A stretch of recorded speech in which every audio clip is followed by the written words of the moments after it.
Hello મિત્રો, તો મિત્રો તમારી સ્ક્રીન ઉપર દેખાય છે આપણે 5 પેઢીની તુલનાત્મક સરખામણી. મિત્રો આનો સ્ક્રીનશોટ લેવાનો પ્રયત્ન ન કરો, હું તમને આની પીડીએફ આપી દઈશ. આપણી ચેનલ જે એપ્લિકેશન છે એપ્લિકેશનમાં આની પીડીએફ ઓલરેડી હું અપલોડ કરી દઈશ, બરાબર. એટલે એ તમે અત્યારે એ ન કરો. આપણે જે સમજવાનું છે ટુ ધ પોઈન્ટ જ આપણે ચાલવાનું છે. પરીક્ષા લગતી જે ઉપયોગી છે તે જ તે. આપણે એક એક પેઢીની લાંબી વાર્તા નથી કરવી. પરીક્ષામાંથી પૂછાય શું આપણે એ જોવાનું છે. કોમ્પ્યુટરની આપણે શોધ કરવાની નથી કે એમાં કોઈ અત્યારે ચેન્જીસ કરવાનો નથી કોમ્પ્યુટરમાં. આપણે જે છે એનું પરીક્ષાલક્ષી શું છે એ જોઈને આપણે સીધું આપણે તેને તૈયાર કરી લેવાનું છે. હું તમને 5 પેઢીની સરખામણી અને એક પેઢીની હું તમને સમજાવું છું બધી જ ડિટેલ, બરાબર. એટલે આનો સ્ક્રીનશોટ ન લો અને એવો કોઈ પ્રયત્ન ન કરો. તમને એપ્લિકેશનની લિંક નીચે ડિસ્ક્રિપ્શનમાં આપેલી છે, ડાઉનલોડ કરી લો. એની અંદર તમને આ સ્ટડી મટીરિયલની અંદર આ પીડીએફ તમને મળી જશે. ચલો, આપણે વધારે સમય નથી લેતા ને સૌથી પહેલો જ આપણે પ્રથમ પેઢી જોઈએ. જો પ્રથમ પેઢીનો સૌથી પહેલાં તો આપણે સમયગાળો યાદ રાખવો પડે. સમયગાળો છે 1946 થી 1959. આ છે પ્રથમ પેઢીનો સમયગાળો, બરાબર. અહીં આપેલો છે પ્રથમ પેઢીનો સમયગાળો. હવે એ પ્રથમ પેઢીની મુખ્ય જે ટેકનોલોજી હતી એ શું હતી તો કે વેક્યુમ ટ્યુબ. એટલે કે આ જો વેક્યુમ ટ્યુબ પણ તમને દેખાય છે, વેક્યુમ ટ્યુબ હતી. એટલે કે વેક્યુમ ટ્યુબનો ઉપયોગ કરીને ગાણિતિક ક્રિયાઓ થતી હતી, બરાબર. એટલે એની મુખ્ય ટેકનોલોજી છે. હવે એ વેક્યુમ ટ્યુબ કેવી રીતે કેવી રીતે કામ કરતી હતી એમાં આપણે જવાનું નથી. આપણે એ શું જાણીને અત્યારે કામ છે કે વેક્યુમ ટ્યુબ ઉપયોગ કેવી રીતે, એનો ઉપયોગ કેવી રીતે કરતા હતા, બરાબર. એ શું કરતી હતી એ આપણે જોવાની જરૂર અત્યારે નથી. કદમાં જોવાનું તો ખૂબ જ મોટા હતા, બરાબર. એક રૂમ જેટલા, એક રૂમમાં એક જ કોમ્પ્યુટર સમય એવડા મોટા કદમાં, બરાબર. એની અંદર પછી મેમરીને સ્ટોર કરવા માટે, એટલે કોઈ પણ સ્ટોરેજ માટે એ શું વાપરતા હતા, મેગ્નેટિક ડ્રમ વપરાતો હતો, બરાબર. અને ઇનપુટ માટે જે ઇનપુટ આપે અથવા સ્ટોરેજ આપે એની અંદર એ પંચકાર્ડ અને મેગ્નેટિક ડ્રમમાં એ સ્ટોરેજ તરીકે તેનો ઉપયોગ કરતા હતા, બરાબર. અને ઇનપુટના ઉપકરણ તરીકે પણ આપણે જે પંચકાર્ડ જે છે સ્ટોરેજ, એ પંચકાર્ડનો ઇનપુટ તરીકે ઉપયોગ કરતા હતા અને પેપર ટેપનો પણ ઉપયોગ થતો હતો એઝ એ ઇનપુટ તરીકે. હવે આઉટપુટ ઉપકરણોમાં એને પ્રિન્ટર હતા. એટલે હવે મિત્રો એ પહેલાં એવું નહોતું, આ પ્રથમ પેઢીના કોમ્પ્યુટરમાં એવું નહોતું કે સીપીયુ હોય સામે તમારી સામે ડિસ્પ્લે હોય, એવું નહોતું. એ ડિસ્પ્લે એટલે એ આઉટપુટ ડિવાઇસ છે, બરાબર. તમે જે પણ કરો તમને ડિસ્પ્લેમાં દેખાય, બરાબર. પરંતુ પ્રથમ પેઢીમાં એવું નહોતું. પ્રથમ પેઢીમાં એનું આઉટપુટ તમે પ્રિન્ટ દ્વારા પ્રિન્ટ આઉટ લઈ શકતા હતા, તો પેપર ટેપમાં તમે પ્રિન્ટ લઈ શકતા હતા. તો આઉટપુટ માટે કોઈ સ્ક્રીન નહોતી, બરાબર, પ્રથમ પેઢીમાં. ત્યાર પછી આ પ્રથમ પેઢીમાં જે પ્રોગ્રામિંગ ભાષા હતી કઈ હતી, મશીન લેંગ્વેજ હતી. એની જો આ પ્રશ્ન પૂછાય કે પ્રથમ પેઢીમાં કઈ ભાષાનો ઉપયોગ થતો હતો તો મશીન લેંગ્વેજ, એટલે કે મશીનની ભાષાનો. તો મશીનની ભાષા શું છે, 0 અને 1. ત્યાર પછી કોઈ ઓપરેટિંગ સિસ્ટમ તો ઉપલબ્ધ હતી નહીં, બરાબર. એની ઝડપ હતી એ મિલી સેકન્ડમાં હતી, તો પણ એ ધીમી હતી કારણ કે એ મિલી સેકન્ડમાં હતી. આગળની પેઢીમાં તમે જુઓ કેટલી એની ઝડપ છે. ત્યાર પછી વીજ વપરાશ ખૂબ જ વધારે હતો. હવે આપણે જ્યાં વેક્યુમ ટ્યુબનો ઉપયોગ આપણે કરતા તો વેક્યુમ ટ્યુબ જેટલી વધારે વેક્યુમ ટ્યુબનો તમે ઉપયોગ કરો એટલી વીજળી વધારે ખાય. એટલે આની વીજળી પણ ખૂબ જ વધારે ખાતી હતી. અને વીજળી વધારે એવું ખાતી હોય એનો મતલબ કે વધારે વેક્યુમ ટ્યુબ ચાલુ કરવી પડે. તો વધારે જો વેક્યુમ ટ્યુબ ચાલુ કરો તો ગરમી પણ ઓબ્વિયસલી વધવાની જ છે, તો ગરમી પણ ખૂબ જ પડતી હતી. એની વિશ્વસનીયતા ખૂબ જ ઓછી હતી. વિશ્વસનીયતા એટલે કે જે આઉટપુટ આપણને આપે એ એની ઉપર વિશ્વાસ રાખી શકાય કે ન રાખી શકાય, તો એની વિશ્વસનીયતા જે હતી ને એ ખૂબ ઓછી હતી, બરાબર. અને એને સાર સંભાળ રાખવાનો મેન્ટેનન્સ ખર્ચો પણ વધી જતો હતો. અને કિંમતમાં પણ બહુ મોંઘા હતા. એક રૂમ જેવડું આવે અને કિંમતમાં પાછું બહુ મોંઘું, બરાબર. અને આનો ઉપયોગ કોણ કરતા હતા તો કે વૈજ્ઞાનિક અને સૈન્ય ક્ષેત્રે આનો ઉપયોગ કરવામાં આવતો હતો મુખ્યત્વે. બાકી તો કોઈ પરવડી જ ન શકે કારણ કે બહુ મોંઘા હતા, બરાબર. એટલે કોઈ લઈ ન શકે. તો એના ઉદાહરણો કયા કોમ્પ્યુટર હતા તો જો એક હતું ENIAC, ADVAC, પછી EDSEC, પછી ENIVAC 1, IBM 701. આ એના ઉદાહરણો છે. એટલે કે આ પ્રથમ પેઢીના કોમ્પ્યુટરો છે. હવે ENIAC, ADVACની શું છે એના ફૂલ ફોર્મ આપણે ઇમ્પોર્ટન્ટ છે, બરાબર. બાકી તો કંઈ જ ઇમ્પોર્ટન્ટ એની અંદર ડિટેલમાં બહુ જવાની કોઈ જરૂર નથી. તો ફૂલ ફોર્મ માટે તો હું ફૂલ ફોર્મનો એક અલગ લેક્ચર મૂકી દઈશ, એની અંદર તમામ ફૂલ ફોર્મ આવી જશે, બરાબર. એટલે એની ચિંતા તમે કરતા નહીં. બાકી તમે જોઈને મૂંઝશો કે આ એન્યાક એ શું છે, એનું ફૂલ ફોર્મ શું છે. એટલે આ એન્યાક એટલે એક કોમ્પ્યુટરનું નામ છે, પણ આપણે ઇમ્પોર્ટન્ટ છે, પણ માત્ર તેનું ફૂલ ફોર્મ ઇમ્પોર્ટન્ટ છે. એ પરીક્ષામાં પૂછાઈ શકે, તો એ આપણે કરી લઈશું. બરાબર. હવે આપણે જઈએ બીજી પેઢીમાં.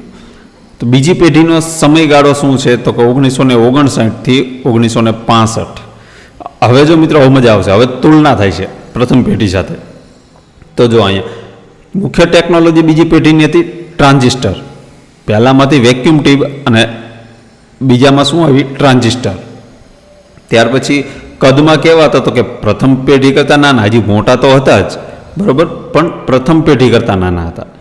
હવે મેમરી તરીકે શેનો ઉપયોગ થતો હતો, કે મેગ્નેટિક કોર મેમરીનો. અહીંયા મેગ્નેટિક ડ્રમનો ઉપયોગ થતો હતો, અહીંયા કોર મેમરીનો ઉપયોગ. ત્યાર પછી સ્ટોરેજ તરીકે મેગ્નેટિક ટેપ અને મેગ્નેટિક ડિસ્કનો ઉપયોગ સ્ટોરેજ તરીકે કરવામાં આવતો હતો. ઇનપુટમાં પંચકાર્ડ આવી ગયા હતા અને કીબોર્ડ પણ આવી ગયું હતું બીજી પેઢીમાં. બરાબર. પંચકાર્ડ અને કીબોર્ડ ઇનપુટ સાધન તરીકે વાપરતા હતા. હવે આઉટપુટમાં જો પ્રિન્ટરમાં આઉટપુટ થતું હતું અને હવે મોનિટર પણ આવી ગયા, એટલે ડિસ્પ્લે પણ આવી ગયું. બરાબર. પ્રથમ પેઢીમાં ડિસ્પ્લે નહોતું, એ માત્ર પેપરમાં જ તમે આઉટપુટ લઈ શકો. અહીંયા હવે મોનિટરમાં પણ આઉટપુટ આવી ગયું. હવે ભાષા હતી એની પ્રથમ પેઢીમાં મશીન લેંગ્વેજ હતી, બીજીમાં છે એસેમ્બલી ભાષા, ફોર્ટ્રેન ભાષા અને કોબોલ ભાષા. આ 3 ભાષા બીજી પેઢીમાં વિકાસ પામી હતી. ત્યાર પછી ઓપરેટિંગ સિસ્ટમ પહેલી પેઢીમાં નહોતી અને બીજી પેઢીમાં તેનો શરૂઆતનો વિકાસ હતો. આવી હતી, સંપૂર્ણ સક્સેસ નહોતી, એનો વિકાસ થઈ રહ્યો હતો, શરૂઆતનો વિકાસ. હવે એનું ઝડપી જે છે તે માઇક્રો સેકન્ડમાં આવી જાય, મિલી સેકન્ડમાંથી હવે એની ઝડપ માઇક્રો સેકન્ડમાં આવી જાય. એનો વીજળીનો વપરાશ પણ ઓછો થવા લાગ્યો, એ પણ ઓછો થઈ ગયો. વીજળીનો વપરાશ ઓછો થાય તો ગરમી પણ ઓછી ફેંકે. વિશ્વસનીયતા વધી ગઈ, પ્રથમ પેઢી કરતાં વિશ્વસનીયતા સારી થઈ ગઈ બીજી પેઢીની. જાળવણી ખર્ચ જે હતો એ પ્રથમ પેઢીનો ખૂબ જ વધારે હતો, એનાથી થોડો સસ્તો થયો. હજી ખર્ચો તો મોંઘો હતો જ તે, પણ પ્રથમ પેઢી કરતાં થોડોક સસ્તો. કિંમત તો મોંઘા જ હતા, પ્રથમ પેઢી કરતાં થોડા સસ્તા, બાકી મોંઘા જ. અને આનો ઉપયોગ કોણ કરતો હતો, તો કે વેપારો, મોટા મોટા વેપારીઓ, એ બેન્કિંગ ક્ષેત્રે અને વૈજ્ઞાનિકો સંશોધન ક્ષેત્રે આ મુખ્યત્વે આ બીજી પેઢીના કોમ્પ્યુટરનો ઉપયોગ કરતા હતા.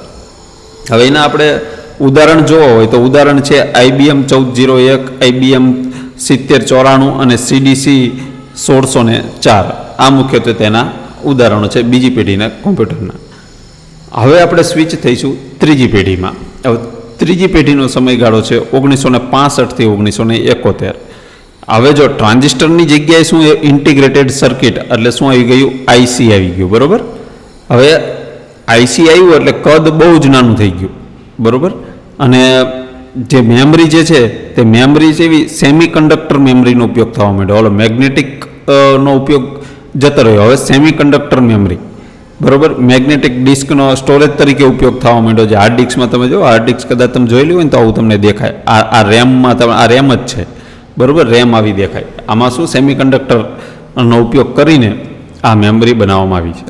હવે ઇનપુટ ડિવાઇસ તરીકે કીબોર્ડ ને માઉસ બંને આવી ગયા. મોનિટર અને પ્રિન્ટર આઉટપુટ તરીકે આવી ગયા. અને પ્રોગ્રામિંગ ભાષા જે છે તેમાં બેઝિક ભાષા આવી જાય. ફોર્ટ્રેન તો બીજી પેઢીમાં હતી જ, કોબોલે બીજી પેઢીમાં હતી, અને ત્રીજી પેઢીમાં પાસ્કલ ભાષા પણ એડ થઈ જાય. એટલે ધીરે ધીરે બહુ જ વિકાસ થવા લાગ્યો છે. હવે મલ્ટી પ્રોગ્રામિંગ OS પણ સપોર્ટ કરવા લાગી. એટલે કે મલ્ટી પ્રોગ્રામિંગ OS એટલે કે એક OSની અંદર મલ્ટિપલ પ્રોગ્રામ તમે કરી શકો.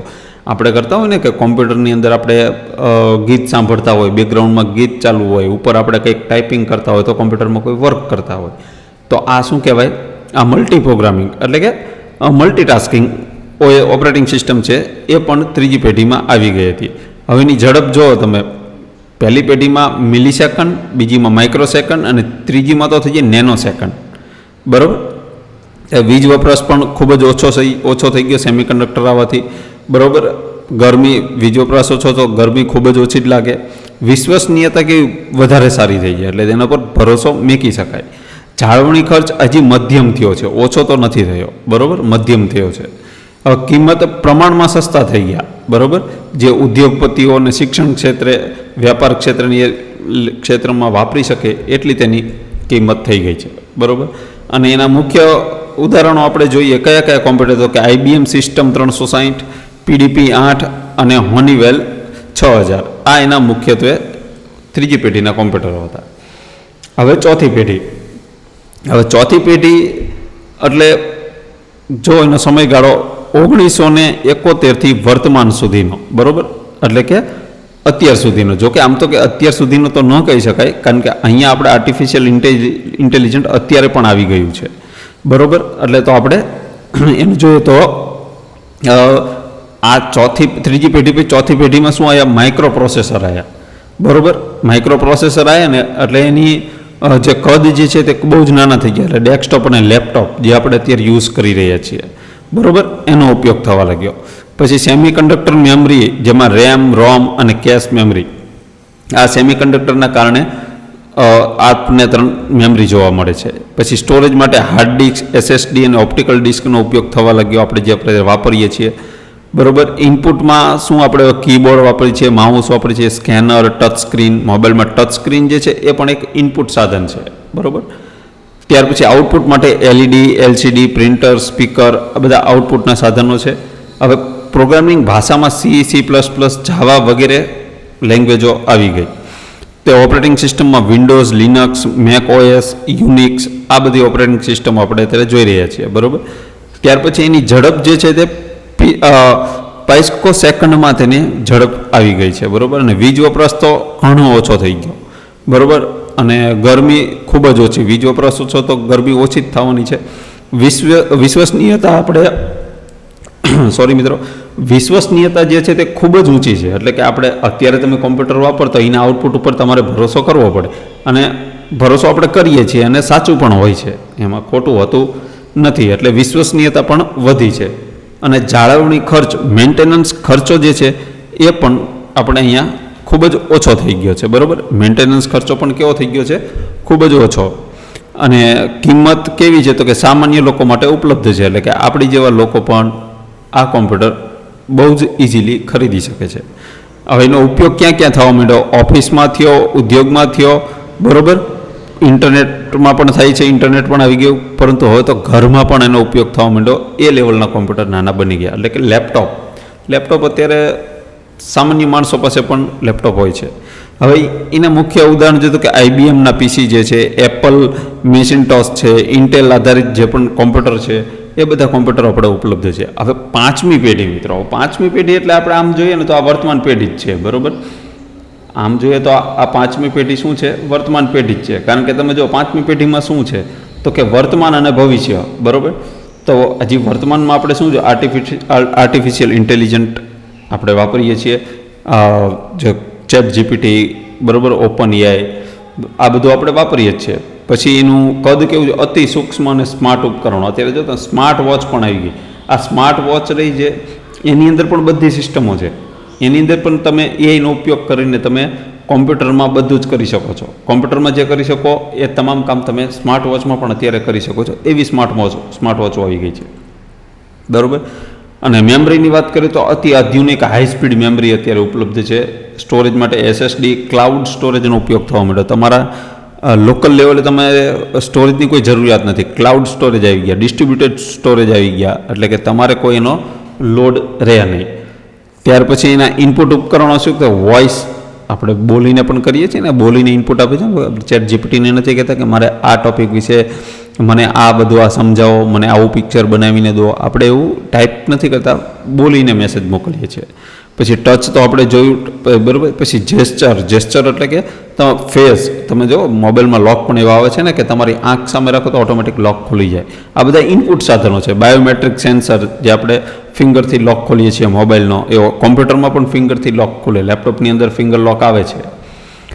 ત્યાર પછી આઉટપુટ ઉપકરણોમાં શું હોય છે? કે સ્માર્ટ ડિસ્પ્લે છે, VR AR ડિવાઇસીસ છે, બરાબર. વોઇસ આસિસ્ટન્ટ છે, એટલે કે તમને બોલીને આઉટપુટ આપે. આવા બધા આઉટપુટ ડિવાઇસ આવી ગયા છે. પ્રોગ્રામિંગ ભાષામાં પાયથોન, R, જાવા, AI લેંગ્વેજીસ, પ્રોલોગ અને લિપ્સ, આ બધી તમામ પ્રકારની આ ભાષાઓ જે છે પ્રોગ્રામિંગ લેંગ્વેજ, એ આપણને આ 5મી પેઢીમાં જોવા મળે છે. હવે ઓપરેટિંગ સિસ્ટમ જે છે એ AI આધારિત સ્માર્ટ ઓપરેટિંગ સિસ્ટમો આવવા લાગી છે, બરાબર. AI આધારિત. ત્યાર પછી ઝડપ તો અત્યંત ઝડપ. પેરેલલ પ્રોસેસિંગ એટલે કે તમે આમ ઇનપુટ આપો, તરત જ આઉટપુટ મળે. પેરેલલ મળે તમને સીધું. પ્રોસેસ માટે તમને કદાચ સેકન્ડનો કોઈ ભાગ ન કહી શકો, એ ભાગનું તમે નામ ન આપી શકો એટલી તમને ઝડપી તમને આઉટપુટ આપી દે. ગરમી તો ન્યૂનતમ ગરમી તો તમને લાગે જ નહીં. ભલે કોમ્પ્યુટરમાં અત્યારે થોડી ઘણી તમને આમ ગરમી ફેંકતું જ હોય છે, પણ તમે બેઠા હોય તો તમને ગરમી લાગે નહીં, બરાબર. એની વિશ્વસનીયતા તો અત્યંત ઊંચી, જે માણસ કરતાં પણ ઉપર જતી રહી છે અત્યારે, તો એમ કહી શકાય. જોકે આમ માણસ કરતાં તો ન કહી શકાય, પણ આપણે એવું જનરલી કહી શકીએ કે એકવાર એવું કે માણસ ખોટો હોઈ શકે, પણ અત્યારનું આ કોમ્પ્યુટર ખોટું ભાગ્યે જ હોઈ શકે, પણ મશીન છે ભૂલ તો કરી શકે. એટલે માણસ સાથે અને માણસ પણ ભૂલ કરી શકે છે. એટલે એની કમ્પેરમાં આવી ગઈ છે એની વિશ્વસનીયતા, એમ કહેવાનો મતલબ કે માણસની કમ્પેરમાં આવી ગઈ છે. જાળવણી ખર્ચ તો ખૂબ જ ઓછો થઈ ગયો છે, બરાબર. એટલે એનું મેન્ટેનન્સ તો અત્યારે બહુ કંઈ આવતું નથી. કિંમત તો વિવિધ શ્રેણીમાં ઉપલબ્ધ છે. જો કિંમતમાં શું છે કે વિવિધ શ્રેણીમાં તમારે કેવી રિક્વાયરમેન્ટ છે, કેવું કોમ્પ્યુટર જોઈએ છે, એના આધારે એની કિંમત થાય છે. એટલે કે અલગ અલગ મૂળ ટૂંકમાં તમે નોર્મલ એક સ્ટુડન્ટ જે હોય છે એ પણ એઆઈ આધારિત ટેકનોલોજી ખરીદી શકે છે, બરાબર. હવે આનો ઉપયોગ ક્યાં થાય છે તો કે AI, robotics, healthcare, space, automation, આ તમામ પ્રકારે આ કોમ્પ્યુટરનો ઉપયોગ થવા લાગ્યો છે. હવે એના મુખ્ય ઉપકરણોની વાત કરીએ તો કે એઆઈ કોમ્પ્યુટર્સ જે છે, IBM વોટસન જે છે, ગૂગલ એઆઈ છે, ChatGPT છે, આ તમામ આધારિત જે સિસ્ટમો છે એ આપણને અત્યારે અહીંયા જોવા મળે છે. તો મિત્રો જો આ આપણે 5 પેઢી જોઈએ. હવે 5 પેઢીમાં આપણે કોમ્પ્યુટરની જે 5 પેઢીઓ છે એમાંથી સરખામણીએ તમને એક્ઝામ રિલેટેડ જે પણ પ્રશ્નો હોય છે એ પ્રશ્નો તમે અહીંયા જોઈ શકો છો, બરાબર. કે કઈ જગ્યાએથી પૂછાય. એટલે કે મુખ્યત્વે તો ટેકનોલોજી વધારે પૂછતા હોય છે કે પ્રથમ પેઢીમાં શું ઉપયોગ થતો હતો તો કે વેક્યુમ ટ્યુબનો, બરાબર. બીજી પેઢીમાં ટ્રાન્ઝિસ્ટર, અથવા એવું પૂછે કે ઇન્ટિગ્રેટેડ સર્કિટ કઈ પેઢીમાં એનો વિકાસ થયો, તો આપણે ત્રીજી પેઢી એવો જવાબ આપી શકીએ, બરાબર. ત્યાર પછી બીજું તો શું કે પ્રશ્નની અંદર તમારી પાંચે પાંચ પેઢી જે છે, બરાબર, એની અંદર ડેસ્કટોપ કોમ્પ્યુટર ક્યારે કઈ પેઢીમાં ઉપલબ્ધ થયા, સેમિકન્ડક્ટર મેમરીનો કઈ પેઢીમાં ઉપયોગ થવા લાગ્યો, અને આવા વિવિધ પ્રશ્નો હોય છે. તો આ જે PDF છે ને, તમે આને ધ્યાનથી એકવાર જોજો, બરાબર. જો આને એકવાર બહુ જ શાંતિથી તમે જોશો ને, બરાબર, એટલે તમને બધું ક્લિયરલી તમને આઈડિયા આવી જશે, બરાબર. એટલે જો હું આ બધું ઇરેઝ કરી દઉં છું તો તમારે છે ને આને બધું ધ્યાનથી તમારે જોવાનું. એટલે આમાંથી કેટલા પ્રશ્નો બની શકે. પ્રશ્ન બાકી આની બહાર નહીં જાય, બરાબર. જો પેઢીમાંથી પ્રશ્ન પૂછો એટલે પ્રશ્ન આની બહાર નહીં જાય. તો તમારે આ PDF ડાઉનલોડ કરીને દિવસમાં 2 થી 3 વાર તમે દિવસમાં જોઈ લો ને, 15 દિવસ કરો ને, એટલે તમને આની અંદરના બધા જ પ્રશ્નો તમને ન યાદ રાખવા હોય તો યાદ રહી જાય, બરાબર. આ ટેકનિકથી આપણે તૈયારી કરવાની. 2 થી 3 વાર બસ આ ઇમેજને ખોલીને જોઈ લેવાની, બીજું કંઈ જ નહીં કરવાનું. યાદ રાખવાની ટ્રાય નહીં કરવાની. આપણે ખાલી માત્ર આ ઇમેજને જોઈ જ લેવાની કે આમાં શું છે. આ 5 આમાં તમારે કોઈ પેજ નથી ફેરવવાના, બરાબર. તો મિત્રો આ છે આપણી 5 પેઢીનો આપણે આ જે બીજો લેક્ચર છે એ આપણે અહીંયા આપણે રાખીએ છીએ, આટલું રાખીએ છીએ. આગળ આપણે નવા ટોપિકમાં આપણે નવી વાત કરશું. કોમ્પ્યુટરમાં આપણે સંપૂર્ણ સિરીઝ છે, એટલે તમે ઇઝીલી તમે આને ફોલો કરીને કોમ્પ્યુટરમાં બસ આટલું કરશો ને તોય તમારા આની બાર ક્વેશ્ચન કંડક્ટરની અંદર જશે નહીં. અને બાકી તમને જો કોઈ પણ ડાઉટ હોય તો તમે કમેન્ટ સેક્શનમાં પૂછી શકો છો. અને આની PDF તો મેં તમને કીધું એપ્લિકેશનમાં મળી જશે. અને એપ્લિકેશનમાં એ સિવાય પણ બીજું બધું ઘણું બધું મળશે, જેની જે ફ્રી ટેસ્ટ ચાલે છે. પરંતુ જે કંડક્ટરની સ્પેશિયલ તૈયારી કરતા હોય એ અત્યારે એમાં જોઈન ન થતા ફ્રી ટેસ્ટમાં, કારણ કે એમાં તમે સબ્જેક્ટ વાઇઝ જે છે એમાં બીજા સબ્જેક્ટ, પણ હું તમને કંડક્ટરના સ્પેશિયલ તમને 1 લાઇનર ક્વેશ્ચન આપીશ, MCQ આપીશ, બરાબર. એ આપણે કંડક્ટરની કોર્સ લોન્ચ કરેલો છે, બરાબર. પણ આપણે હજી અત્યારે તમને નથી કીધું. જો તમારે જોડાવવું હોય તો એપ્લિકેશનમાં જજો, પેડ કોર્સ નામનું મેનુ છે એની અંદર જશો એટલે 399 રૂપિયામાં તમને એ કોર્સ મળશે. અને એ 399 મિત્રો એ પણ તમને અહીંયા અત્યારે કહી દઉં, બરાબર. વાત નીકળી છે તો કહી દઉં છું. 399 રૂપિયા જે છે એ માત્ર પહેલાં 1000 વિદ્યાર્થીઓ માટે છે. જેવા 1000 વિદ્યાર્થીઓ કમ્પ્લીટ થઈ જશે પછી આની પ્રાઇસ થઈ જશે 499. તો મિત્રો જેને જોડાવાની ઈચ્છા હોય, બરાબર, તો તે અત્યારે જોડાઈ શકે છે, બરાબર. 399માં લિમિટેડ એડમિશન આપણે રાખેલા છે, કારણ કે આપણે ક્વોન્ટિટી નથી દેવી, ક્વોલિટી દેવી છે. આ 5 પેઢી હું તમને ધારત ને તો તમને અડધી કલાકમાં એક પેઢી હું તમને સમજાત કે વેક્યુમ ટ્યુબ શું છે, કેવી રીતે કામ કરે છે, શું છે, આ છે બધું. પણ એ આપણે ઇમ્પોર્ટન્ટ નથી. કંડક્ટર માટે એની વેક્યુમ ટ્યુબની અંદર જાણીને શું કામ છે આપણે સિમ્પલ એટલું છે કે વેક્યુમ ટ્યુબ કઈ પેઢીમાં યુઝ થતી હતી તો પ્રથમ પેઢીમાં. એટલે આપણે આવી રીતે સ્માર્ટ તૈયારી કરવી છે, લેન્ધી તૈયારી આપણે કરવી નથી. તો એવી જ રીતે સ્માર્ટ તૈયારી જ આપણે આ કોર્સમાં કરાવવામાં આવશે, જેની અંદર તમને ટેસ્ટ મળશે, મટીરિયલ મળશે. મટીરિયલ એટલે શું કે ભાઈ તમને ક્વેશ્ચન મળશે, એ ક્વેશ્ચનનું સોલ્યુશન મળશે, એની લાઈવ તમે ટેસ્ટ આપી શકશો. બરાબર, ઓફલાઈન ટેસ્ટ આપવી હોય તો તમને પ્રશ્ન પેપરની તમને PDF મળશે, તમે ઓફલાઈન પણ ટેસ્ટ આપી શકો છો. અને તમને પ્રશ્ન પેપર જે આપેલું હશે એની તમને ડિટેલમાં સોલ્યુશનની પણ PDF મળશે. એટલે આવી રીતે આ કોર્સમાં બધું હશે. બરાબર, તો જેને જોડાવવું હોય એ જોડાઈ શકે. મેં કીધું એમ પહેલાં 1000 માટે 399 છે, બાકી 499 થઈ જશે. તો તમે જોડાવવું હોય તો જોડાઈ શકો. તો ચલો મિત્રો, આ બસ વધારે આપણે વાતો નથી કરવી, વિડીયો બોરિંગ થઈ જાય. વિડીયોને એ પૂરો કરીએ છીએ. જય હિન્દ.